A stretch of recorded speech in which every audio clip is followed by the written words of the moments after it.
Kiran Maddox n'avait pas dansé depuis plus de 7 ans, pas depuis la mort de sa femme. Mais ce soir, sous un ciel parsemé de guirlandes lumineuses et le bourdonnement des rires d'un mariage, il se retrouva à tendre la main à une femme qui donnait l'impression de vouloir s'enfuir. « Je ne suis pas très douée pour ça, dit-elle d'une voix douce, ses yeux balayant nerveusement la piste de danse. Il lui offrit un sourire en coin. « Moi non plus.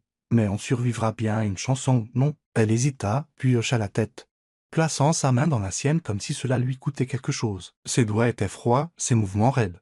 Kiran l'entraîna dans un lent balancement, faisant de son mieux pour ne pas lui marcher sur les pieds. « Je m'appelle Kiran, dit-il, la guidant doucement pour éviter un enfant qui passait en courant dans un smoking bien trop grand pour lui. Elle leva les yeux vers lui, son regard d'un brun chaud et incertain. « Savannah, Savannah Ellis, acquiesça-t-il. Vous êtes du côté de la mariée ou du marié ?»« De la mariée. On était à l'université ensemble. Et vous, cousin du marié? »« En plus, je suis de service pour les fleurs, » dit-il en inclinant le menton vers un garçon de 7 ans assis à une table voisine, le visage couvert de glaçage et une couronne en papier sur la tête. Les lèvres de Savannah tressaillirent. « C'est le vôtre, Graham, mon fils. Tout mon monde en fait. » Le ton de Kiran changea sans qu'il le veuille, et il jeta un coup d'œil pour vérifier que son fils allait bien. Graham lui fit un signe de la main enthousiaste, la bouche pleine de gâteaux. « Il est adorable, dit Savannah. »« C'est une terreur, répondit Kiran avec une affection palpable dans la voix. »« Mais oui, c'est le mien. » Ils dansèrent en silence pendant quelques instants. Le brouhaha lointain, le tintement des verres emplissant l'air. Le corps de Savannah se détendit lentement, ses pas commençant à s'accorder aux siens. « Vous n'êtes pas d'ici, devina-t-il. » Elle pencha la tête. « Qu'est-ce qui m'a trahi? Vous êtes habillée comme une New-Yorkaise. Mais vous n'arrêtez pas de regarder autour de vous comme si vous vous attendiez à ce que le plafond s'effondre. » Savannah rit, d'un rire haletant et surpris. « Je ne suis pas allé à un mariage depuis des années, et je ne savais pas que je serais entraîné sur la piste de danse par un inconnu. »« Eh bien, dit Kiran, techniquement, vous y êtes venu avec moi. » Ses yeux rencontrèrent les siens, et une étincelle de douceur passa entre eux. La chanson se termina, mais ils ne bougèrent pas. « Est-ce que vous voulez ?» commença Kiran. « Je devrais probablement, » l'interrompit Savannah au même moment. Ils s'arrêtèrent tous les deux, puis rirent maladroitement. « À vous l'honneur, dit-elle. J'allais juste vous demander si vous vouliez vous asseoir, peut-être prendre un verre. » Savannah hésita de nouveau. « D'accord, oui. Ce serait bien. » Ils trouvèrent une table tranquille près du brasero, assez loin de la musique pour s'entendre.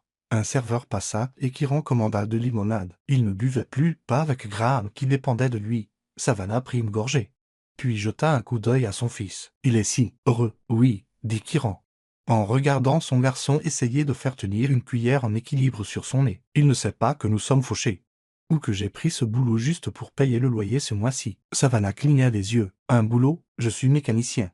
J'ai été licencié l'automne dernier et depuis, je prends des missions en freelance. Le marié m'a payé pour aider à installer le lieu et pour occuper Graham pendant la réception. Et vous avez quand même trouvé le temps de danser avec une inconnue socialement maladroite, demanda-t-elle en souriant doucement. Kiran haussa les épaules. « Vous aviez l'air d'avoir besoin d'une pause. » Savannah baissa les yeux, tortillant le bord de sa serviette. C'était le cas. Elle n'en dit pas plus et Kiran n'insista pas. À la place, il se tourna pour regarder Graham essayer de convaincre le Daisy de jouer Uptown Funk pour la 4e fois. « Dites-moi quelque chose de vrai, » dit soudainement Savannah, le surprenant. Il la regarda. « Comme quoi? Quelque chose que vous ne diriez pas normalement à un mariage. » Kiran réfléchit un instant. « D'accord. Je n'ai pas eu de rendez-vous galant depuis 8 ans. Je ne sais même pas ce que je fais en vous parlant. Mais je suis content de vous avoir invité à danser. » Savannah cligna des yeux, surprise, puis elle sourit, d'un sourire large sincère cette fois. « D'accord, à mon tour. » Kiran attendit. « Je ne suis pas venu ici pour voir la mariée. Enfin, je la connais. Mais je n'avais pas du tout prévu de venir. Je me suis caché dans mon hôtel ces 3 derniers jours. » « Pourquoi ?» Les yeux de Savannah se détournèrent. « Je ne suis pas doué avec les gens, ni les fêtes, ni les mariages. »« Eh bien, dit Kiran, avec moi, vous vous en sortez très bien. » Elle le regarda et quelque chose dans ses yeux changea. La nuit s'avança. Ils parlèrent. Ils rirent. Graham finit par grimper sur les genoux de Kiran, fatigué et collant, et s'endormit la tête sur l'épaule de son père. Savannah se pencha et essuya doucement le glaçage sur la joue du garçon sans y penser. Sa main s'attarda une seconde. « Vous faites du bon travail, dit-elle, à peine plus fort qu'un murmure. » La poitrine de Kiran se serra. Cela faisait si longtemps que quelqu'un ne lui avait pas dit ça. « Merci, dit-il d'une voix rauque. Parfois, j'essaie juste de nous maintenir à flot. Savannah hésita, puis dit, je sais ce que ça fait. Il la regarda. Vraiment? Elle hocha la tête, puis se leva. Je devrais y aller. Kiran se leva aussi, déplaçant doucement Graham pour pouvoir le porter. Est-ce que je vous reverrai? Demanda-t-il, se surprenant lui-même. 0 100 000 hésita. Peut-être. Puis elle se tourna et s'éloigna vers le service de voiturier.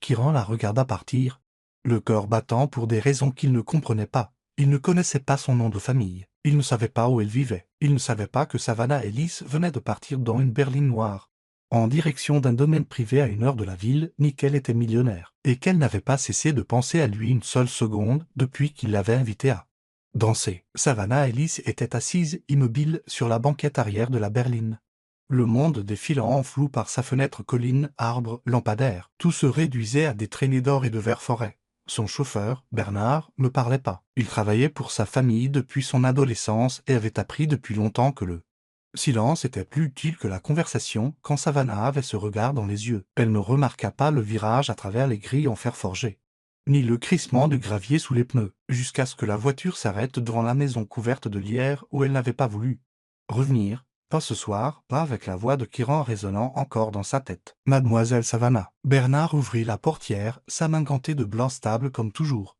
Elle sortit, ses talons cliquant doucement sur le chemin de pierre. Pouvez-vous surveiller les colis demain matin? Bien sûr. Elle n'attendit pas d'autres formalités.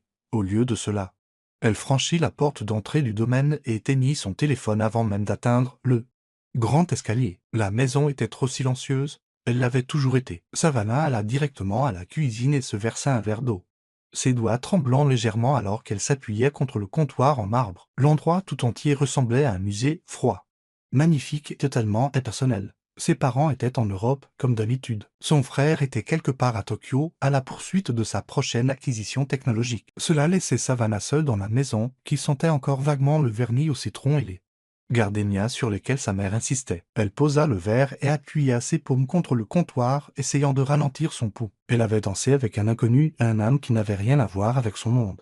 Un homme aux mains calleuses et aux yeux fatigués, avec un petit garçon qui s'accrochait à son épaule comme si c'était l'endroit le plus sûr sur terre.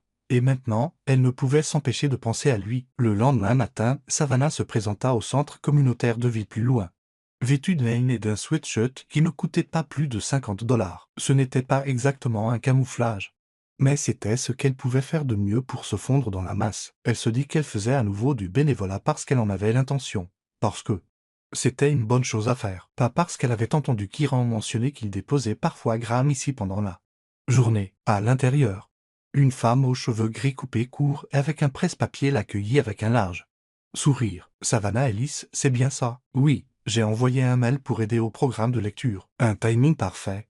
Nous manquons de bras cette semaine. Entrez.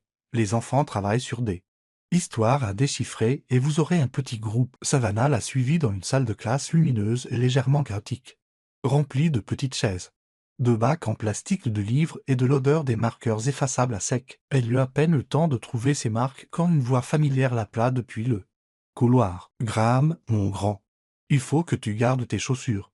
Je ne peux pas passer mon temps à te courir après pieds nus. Kiran apparut dans l'embrasure de la porte, accroupi pour lasser les baskets de son fils pendant que le garçon gigotait sans cesse. Savannah se figea. Kiran leva les yeux et cligna. La pause dura moins d'une seconde, mais quelque chose changea sur son visage. « Vous êtes là ?» dit-il lentement en se relevant. « Je fais du bénévolat de temps en temps, » dit Savannah rapidement, sa voix un peu plus aiguë que la normale. Kiran hocha la tête. « Je ne m'attendais pas à vous revoir. Je n'étais pas sûr de vous revoir non plus. » Graham les regarda tour à tour, puis tira sur la main de son père. « Elle va nous aider avec les livres? On dirait bien, » dit Kiran, son regard toujours posé sur elle. Savannah s'accroupit au niveau de Graham. « Je m'appelle Savannah. Tu aimes les histoires ?» Le garçon hocha la tête. « Seulement celles avec des pirates ou des dinosaures. Je pense que je peux m'arranger avec ça, » dit-elle en souriant. « Je reviendrai le chercher à 2 heures. » dit Kiran en se redressant à nouveau. « Ça vous va que je le laisse ici ?» Savannah leva les yeux. « Je pense qu'il est entre de bonnes mains. » Kiran hésita, puis hocha la tête une fois et partit sans un mot de plus. Les 2 heures suivantes passèrent dans un tourbillon de peinture au doigt, de cartes d'alphabet et des commentaires incessants de Graham sur les dinosaures qui gagneraient dans un combat. Savannah se surprit à rire plus qu'elle ne l'avait fait depuis des semaines, sincèrement amusée par l'imagination débordante du garçon et la façon dont il insistait pour qu'elle donne une voix différente à chaque T-Rex. Après la fin de la session, elle aida les enfants à ranger puis sortit dans le couloir juste au moment où Kiran arrivait. « Vous avez survécu » dit-il en regardant la trace de marqueur vert sur sa joue. « À peine. Votre fils m'a fait nommer 5 ptérodactyles différents. Ça lui ressemble bien. » Ils marchèrent ensemble vers le parking, Graham sautillant devant. Passant d'une fissure de trottoir à l'autre comme si c'était de la lard.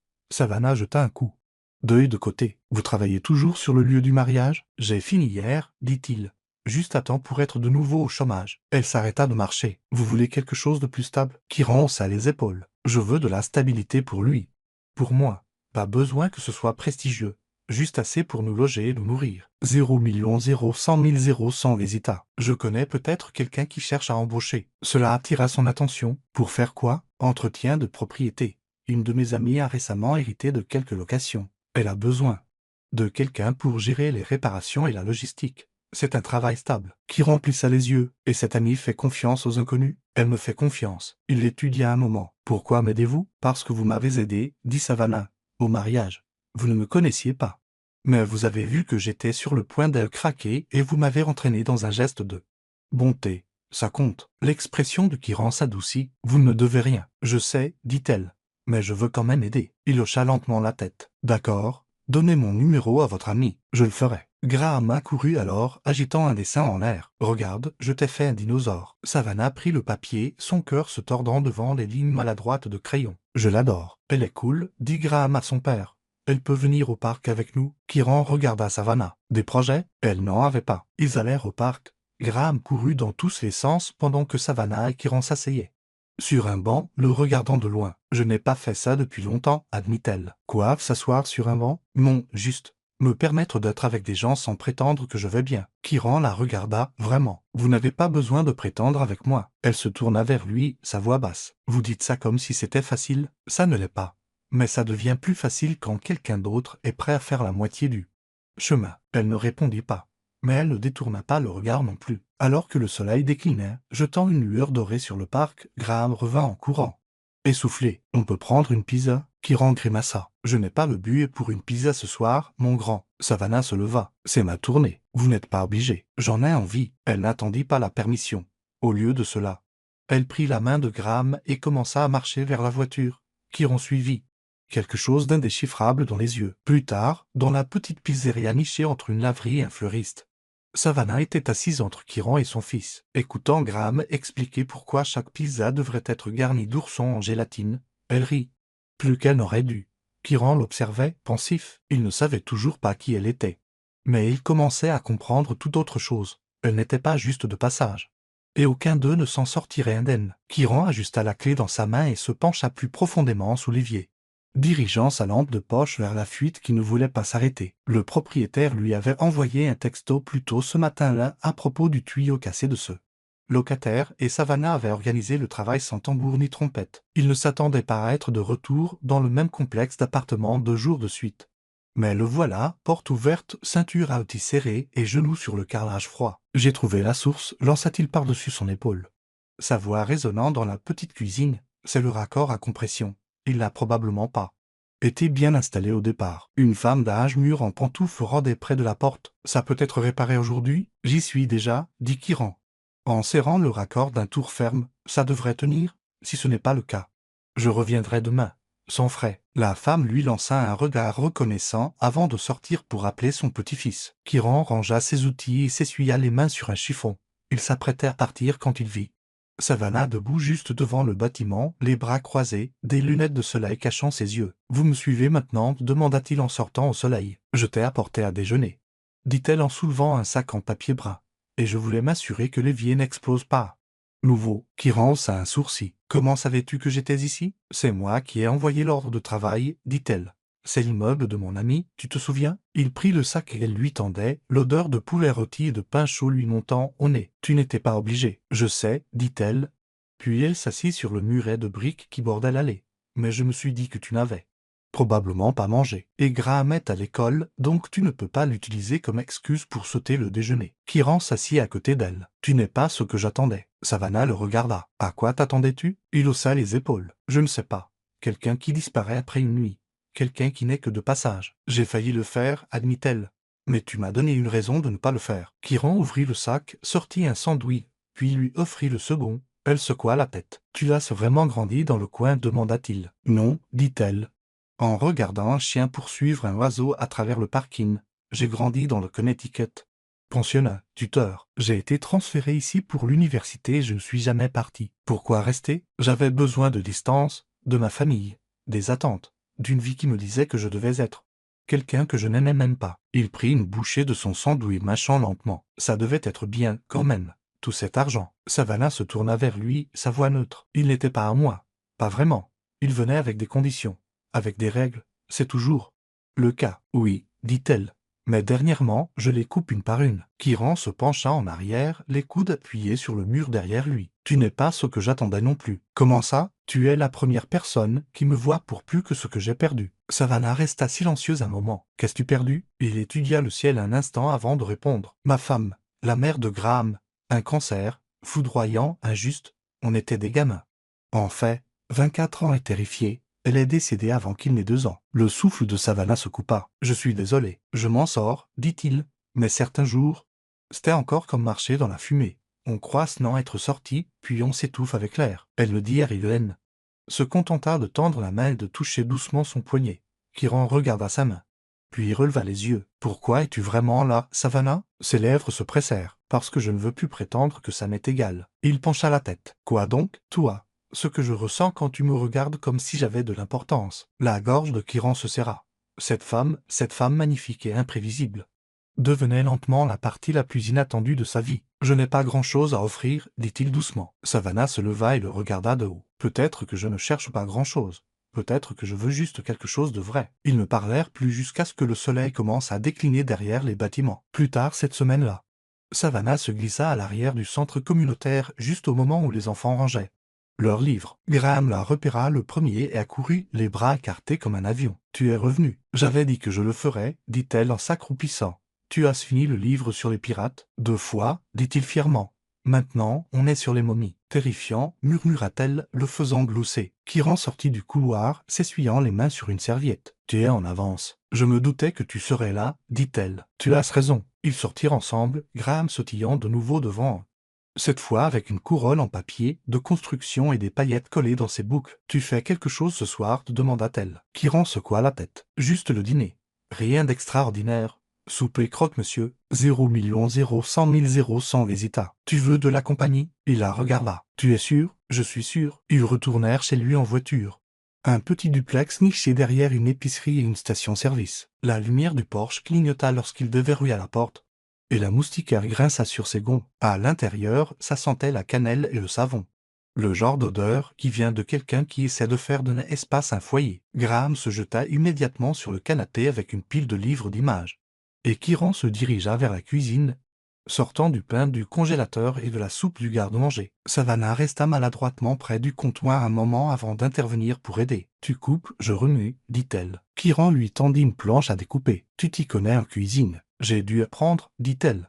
On ne peut pas vivre de plats emportés éternellement. Ils travaillèrent côte à côte, riant de tous brûlés et se disputant pour savoir si la soupe devait être avec ou sans morceaux. Graham intervint depuis le salon avec des demandes de plus en plus ridicules, des oursons en gélatine dans la soupe, des guimauves sur le sandwich. Quand ils s'assirent enfin pour manger, les lumières clignotèrent une fois, puis se stabilisèrent. « Cet endroit a du charme, » dit Savannah. Kiran eut un demi-sourire. « Ce n'est pas grand-chose. C'est honnête, dit-elle. J'aime ça. » Après le dîner, Graham s'endormit sur le canapé avec une couverture sur les jambes et une petite voiture serrée dans une main. Savannah se tourna vers Kiran. « C'est le moment où je devrais probablement partir. Tu n'es pas obligé. » Elle le regarda. « Si je reste, les choses vont changer. » Kiran s'approcha, sa voix basse. « Peut-être qu'elles ont déjà changé. » Le cœur de Savannah se mit à battre plus vite. « Tu ne sais pas tout sur moi. Alors dis-moi. » Elle ouvrit la bouche, puis la referma. Ses doigts se crispèrent. « Je veux bien, mais pas ici. Pas maintenant. » Il n'insista pas. « Quand tu seras prête. » Savannah hocha la tête une fois, puis se pencha et l'embrassa. Doux, hésitant, mais réel. Quand elle se recula, les yeux de Kiran sondaient les siens. « Je peux te voir demain ?» demanda-t-il. « Oui, dit-elle. Mais la prochaine fois, tu mangeras quelque chose qui ne sort pas d'une conserve. » Il rit, d'un rire calme et chaleureux. Marché conclu. Elle attrapa son manteau, jeta un dernier regard au garçon endormi sur le canapé, puis se glissa dehors dans la nuit. Kiran regarda la porte après son départ, le cœur rempli de quelque chose d'inconnu. L'espoir. Il ne connaissait pas encore ses secrets. Mais il savait une chose avec certitude. Elle n'était pas juste de passage. Elle était déjà en train de redessiner la forme de son monde. Savannah était assise sur la banquette arrière de la berline, les mains jointes sur ses genoux tandis que le chauffeur s'engageait sur la longue allée de gravier menant au domaine de sa famille. Les arbres formaient une voûte au-dessus de sa tête, tel un tunnel de jugement, et la maison au-delà brillait de cette élégance surannée qui lui avait autrefois servi d'armure, mais qui ressemblait maintenant à un piège. Elle n'avait pas prévu de venir ici ce soir, mais sa mère l'avait convoquée par un simple message transmis par le gérant du domaine. Votre présence est attendue. À l'intérieur, le salon sentait légèrement le jasmin et les parquets cirés. Sa mère se tenait près de la cheminée, tenant un verre de vin blanc en cristal, vêtue d'une veste bleu marine qui coûtait probablement plus cher que la voiture entière de Savannah. Tu es en retard, dit sa mère sans lever les yeux. Savannah traversa lentement la pièce. Je n'avais pas l'intention de venir, comme d'habitude. Et pourtant, te voilà. Savannah ne prit pas la peine de répondre.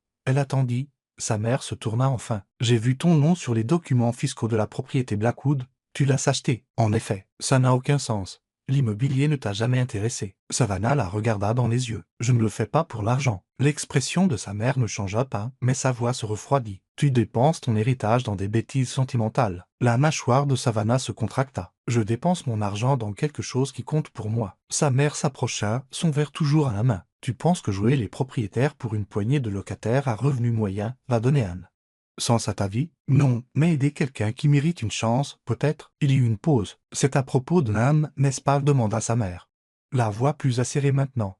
C'est de ça qu'il s'agit? Savannah ne s'y a pas. Il s'appelle Kiran.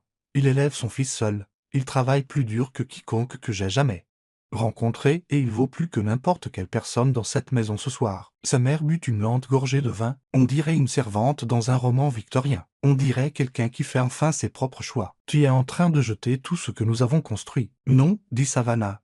Je m'en éloigne. La voix de sa mère se fit plus douce et plus tranchante. Tu n'es pas comme eux. La gorge de Savannah se serra. Peut-être que je n'ai pas envie de l'être. Elle ne resta pas longtemps après ça. Plus tard dans la nuit, elle se retrouva devant le duplex de Kiran, incertaine pour la première fois depuis des jours. La lumière du porche était de nouveau éteinte, la moustiquaire légèrement entr'ouverte. Elle frappa une fois, puis recula. Kiran répondit, pieds nus, un torchon sur l'épaule. « Je ne savais pas si tu viendrais, dit-il. Je n'en étais pas sûr non plus. » Il s'écarta pour la laisser entrer. Le salon était calme, éclairé uniquement par la faible lueur d'une lampe à lave dans le coin et le scintillement d'un dessin animé en sourdine à la télévision. Graham dormait sur le canapé, serrant une peluche de dinosaure, une chaussette à moitié enlevée. Une baby-sittée, une jeune femme avec des écouteurs, fit un signe de tête à Savannah depuis le fauteuil avant de rassembler tranquillement ses affaires et de se glisser dehors. Kiran se tourna vers elle une fois qu'ils furent seuls. « Ça va? » « Non, » admit Savannah. « Mais ça ira. » Elle entra dans la cuisine, sortit 2 tasses et leur versa de l'eau du robinet. Kiran s'appuya contre l'embrasure de la porte, les bras croisés, la regardant. « J'ai parlé de toi à ma mère. » Son sourcil se haussa. « J'imagine qu'elle n'a pas jeté de confetti. Elle a dit que tu étais une passade. » La mâchoire de Kiran se tendit. « Et qu'as-tu répondu? » Je lui ai dit que tu étais la seule chose qui me semblait réelle dans ma vie en ce moment. Il s'approcha. « Tu le penses vraiment? » Je ne dis pas de choses que je ne pense pas. Il y eut une longue pause avant qu'il ne s'avance et ne lui prenne la main. « J'ai essayé de ne pas demander, dit-il. Mais j'ai besoin de savoir. Qui es-tu, vraiment? » Savannah leva les yeux vers lui. « Je suis quelqu'un qui est né avec plus d'argent qu'elle n'en a jamais voulu. Quelqu'un qui a passé la majeure partie de sa vie à essayer de comprendre ce qui comptait vraiment pour elle. Et en ce moment, ce qui compte, c'est toi. » Kiran laissa échapper un lent soupir. « Je ne peux rien t'offrir de prestigieux. Je n'ai pas de compte d'épargne. Je n'ai pas de stabilité.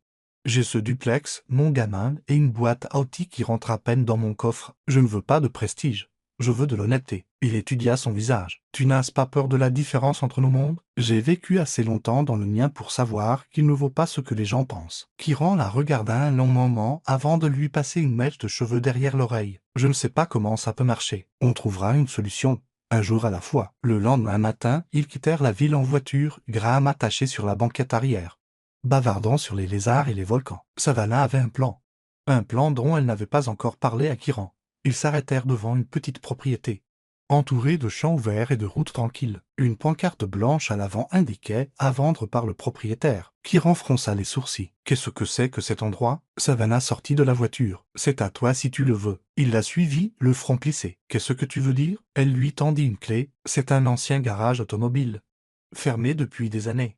Il a besoin de travaux, mais la structure est saine. Et il y a un appartement en étage. Kiran fixa le bâtiment. Tu as acheté ça. J'ai eu un peu d'aide d'un ami qui croit aux secondes chances. Pourquoi? Parce que tu mérites mieux que de ramer. Tu mérites un endroit où tu peux construire quelque chose. Il se tourna lentement vers elle. Je ne peux pas accepter ça. Tu le peux, dit-elle. Et tu le feras. Parce que ce n'est pas de la charité, c'était un partenariat. Il s'approcha. Et à quoi ressemble ce partenariat? Désordonné, compliqué, mais plein de choses qui comptent. Il laissa échapper un lent soupir. Puis regarda la clé dans sa main. Graham passa en courant devant vers le garage, criant « On peut le peindre en vert ?» Kiran rit, d'un rire brut et sincère. « J'imagine qu'on va le peindre en vert. » Cette nuit-là, il se tenait sur le toit du duplex, avec une guirlande lumineuse enroulée au hasard autour de 2 chaises de jardin. Graham dormait à l'intérieur et la lune était suspendue, lourde, au-dessus d'eux. Kiran se tourna vers elle. « Je ne sais pas comment on en est arrivé là. Tu m'as invité à danser. Et tu as dit oui. » Savannah plongea la main dans la poche de son manteau et en sortit un morceau de papier plié. Kiran le prit, le dépliant soigneusement. C'était un des dessins de Graham. Un bonhomme allumette, une femme aux cheveux longs et un petit garçon entre eux. En haut, en gros crayon rouge, ma famille. Kiran cligna des yeux une fois, fortement. C'est lui qui l'a fait. Il me l'a donné la semaine dernière, en disant que c'était un secret. Kiran la regarda, la voix épaisse. Tu es sûre d'être prête pour ça? Je n'ai jamais été aussi sûr de quoi que ce soit. Il la serra dans ses bras, la tenant contre sa poitrine, tandis que les lumières clignotaient au-dessus d'eux. La ville s'étendait bien au-delà des toits, un millier d'histoires se déroulant chaque seconde. Mais celle-ci, cette histoire silencieuse et impossible entre un père en difficulté et une femme qui avait vécu toute sa vie dans le mauvais monde, avait enfin trouvé son rythme. Ils restèrent ainsi longtemps. Et quand le soleil se leva le lendemain matin, jetant une lueur dorée sur le toit et à travers les fenêtres de la maison qu'ils construisaient, lentement ensemble, cela ne ressemblait pas seulement à un nouveau jour. C'était le commencement de tout. Une bruine légère tombait tandis que Savannah remontait le chemin menant au garage, celui que Kiran avait passé les 6 dernières semaines à transformer. La porte métallique enroulable brillait d'une nouvelle couche de peinture vert chasseur, et l'ancien trottoir en béton avait été bordé de jardinières carrées remplies de fleurs sauvages, que Graham avait insisté pour planter lui-même. Elle enjamba prudemment un petit camion-benne en plastique laissé près du trottoir et frappa 2 fois à l'entrée latérale. La porte s'ouvrit en grinçant.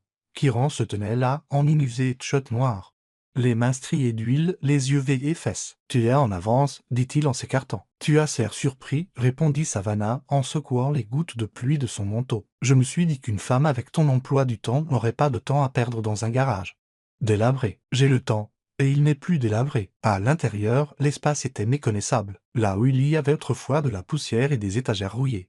Il y avait maintenant un établi poli, des armoires à petits solidement fixées au mur, et un pont élévateur sur mesure au centre du sol. Mais ce qui attira le plus son attention, c'était le dessin encadré accroché près du bureau, l'œuvre de dinosaure de Graham, maintenant exposé avec fierté. « Tu l'as encadré, dit-elle doucement. Kiran s'essuya les mains et regarda. Il a insisté. Il a dit que c'était la mascotte du garage. Elle sourit, puis s'approcha. « Tu as fait tout ça en 6 semaines, pas tout seul. J'ai embauché quelques gars du coin, doués de leurs mains. Je leur ai donné un salaire équitable. L'un d'eux sort juste du lycée et essaie d'éviter les ennuis. Ça me rappelle quelqu'un que j'ai connu, dit-elle. Kiran eut un petit rire, puis s'appuya contre la table de travail. Savannah, je peux te demander quelque chose? Tu le fais d'habitude. Tu es venu ici tous les jours, depuis que les clés ont changé de main. Tu as cédé à monter des étagères, à peindre des murs, tu as même apporté le déjeuner quand il pleuvait. Mais tu ne parles jamais de ce qui se passe après ça. Elle le regarda attentivement. Tu veux dire après l'ouverture du garage? Non, dit-il. Après que l'on a arrêté de prétendre que ce n'est pas réel. Il y eut un long silence. On m'a offert un poste, dit-elle finalement, au conseil d'administration d'une organisation à but non lucratif à Boston. C'est une bonne cause. L'éducation pour les jeunes défavorisés. C'est quelque chose qui me tient à cœur. Son visage était indéchiffrable. Et tu penses accepter? C'était mon intention. Il hocha la tête une fois et se détourna, attrapant une clé qui n'avait pas besoin d'être ajustée. Mais j'ai réalisé quelque chose, ajouta-t-elle. Kiran ne leva pas les yeux. J'ai passé la majeure partie de ma vie à essayer de prouver que je pouvais faire quelque chose d'important, quelque chose qui comptait en dehors de l'ombre de ma famille. Et ça ne compte pas, demanda-t-il, la voix tendue. Ça compte plus que tout. Parce que cette fois, je ne l'ai pas fait pour prouver quoi que ce soit. Je l'ai fait parce que je voulais te voir gagner. Maintenant, il la regardait. Je ne vais pas à Boston, dit-elle. J'ai déjà trouvé ma place. Il s'avança lentement, comme s'il craignait qu'elle ne change d'avis. Tu es sûr? Je n'ai jamais été aussi. Kiran expira, la tension quittant ses épaules. Il leva la main et lui toucha le visage avec des doigts. précautionneux. « Je ne veux pas te perdre, dit-il. « Tu ne me perdras pas, murmura-t-elle. « Tu ne m'as jamais perdu. » Il l'embrassa alors, lentement et fermement. Le genre de baiser qui ne brûle pas mais qui construit, et quand ils se séparèrent. Quelque chose avait changé entre eux. Pas un début, pas une fin, juste une certitude. Plus tard cette semaine-là, le garage ouvrit discrètement. Pas de coupe de ruban. Pas de communiqué de presse. Juste une enseigne peinte à la main qui disait « Maddox Auto et Réparation ». Le premier client fut une femme âgée avec un radiateur qui fuyait. Le second, un jeune couple avec une poussette et un pneu crevé. Le bouche à oreille se propagea rapidement. Savannah se tenait derrière le comptoir du modeste bureau d'accueil, tapant des factures et sirotant un café dans une tasse ébréchée. Graham était assis sur un tabouret à côté d'elle, coloriant un Jacques sur une version en bonhomme allumette de Kiran. « Je l'ai fait voler dans l'espace, annonça-t-il en agitant le dessin. « Assure-toi qu'il ait un casque, dit Savannah en souriant. La cloche au-dessus de la porte tinta et Kiran entra, retirant ses gants. « Journée chargée, dit-il. « Ton carnet de commandes est plein pour 3 semaines, dit-elle. J'appellerais ça un succès. » Il s'appuya contre le comptoir. « Tu es toujours sûr de tout ça ?» Savannah regarda autour d'elle, le bourdonnement des outils à l'arrière, le rire de Graham. La légère odeur d'huile et de papier frais. « Je n'ai jamais été aussi sûr de quoi que ce soit dans ma vie. » Ce week-end, ils prirent une rare pause et se rendirent au lac. Un endroit tranquille à 1 heure de la ville, où l'eau était calme et l'air portait l'odeur des pins et de l'herbe d'été. Graham courut devant sur le sentier étroit, portant un seau dans l'espoir d'attraper des grenouilles. Savannah et Kiran marchaient derrière. Lui, les doigts entrelacés. « As-tu pensé à la suite ?» demanda-t-il. « Je pense que l'on y est déjà, dit-elle. » Il s'arrêta à côté d'elle, la serrant contre lui. « Alors il est peut-être temps. » « Tant de quoi ?» Il plongea la main dans la poche de sa veste et en sortit une petite boîte. Pas en velours, pas gravé, juste un simple carton comme celui utilisé pour expédier des bougies d'allumage. « Tu n'es pas sérieux. »« Je ne l'ai jamais été autant, » dit-il, faisant écho à ses propres mots. Elle ouvrit la boîte. À l'intérieur se trouvait un anneau en argent fait et élégant, avec une minuscule gravure à l'intérieur pour la femme qui a rendu tout ça réel. Le souffle de Savannah se coupa. « Je ne peux pas t'offrir un château, dit-il, mais je peux te donner chaque partie de moi. Chaque jour, chaque nuit. Une vie nette, une maison comblée. Si tu en veux. » Elle leva les yeux, le regard brillant d'une émotion inexprimée. « J'en veux. » Ils n'attendirent pas longtemps. La cérémonie fut simple, juste quelques chaises installées derrière le garage, des fleurs sauvages dans des bocaux maison et Graham dans un nœud papillon trop grand pour son cou. Kiran portait une chemise propre, Savannah portait une robe bleu pâle, les cheveux détachés, pas de voile, pas de faux semblants. Graham se tenait fièrement entre eux, tenant les alliances. Lorsque l'officiant demanda si quelqu'un avait une objection, il cria « Moi, non » ils rirent.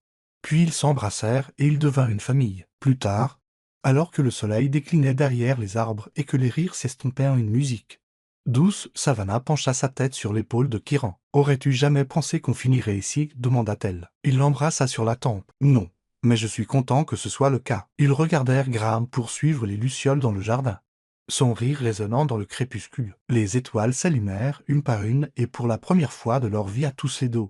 L'avenir ne semblait pas être quelque chose à craindre, c'était quelque chose qu'ils avaient construit ensemble, et ce n'était que le début.